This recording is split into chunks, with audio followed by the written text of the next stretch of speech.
All right, guys, taking a look at this slide here. So many times when a new tourist attraction is built, it harms and disrupts the natural balance of the ecosystem in the area.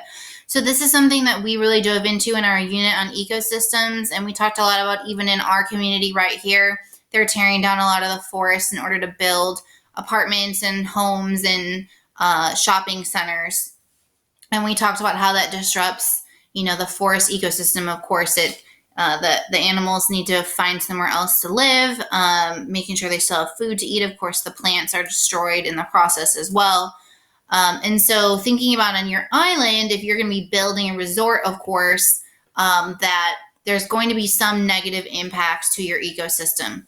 So your job is to kind of research and brainstorm ideas to help your resort have as little negative effects on the existing ecosystem as possible. And you're just listing your ideas below. This is just kind of your brainstorm of ideas of what could you do to reduce the impact of the ecosystem.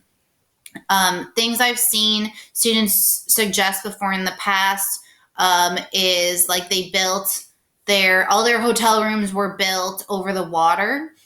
So they weren't actually destroying any of the land. Now, you still want to think about in that situation, you're going to be disrupting the ocean ecosystem, right? With where the fish live and whatnot. But it may be a less of a negative impact than if you rip up all the land. I saw another one where their resort was all tree houses. So they were built up in the trees. So again, thinking about the land, even just little things like collecting rainwater to then reuse in your resort. So thinking about ways to protect the environment.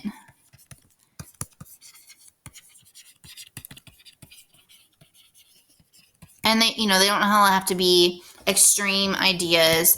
Just even thinking about how is your resort going to recycle?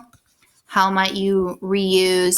And then how might you reduce? So there's that reduce, reuse, and recycle. So kind of sticking with those ideas of thinking about with your specific resort, what are you going to do to help preserve and protect the ecosystem?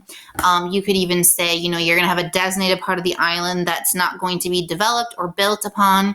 So that's going to be like a wildlife sanctuary for the plants and animals that are native to your island.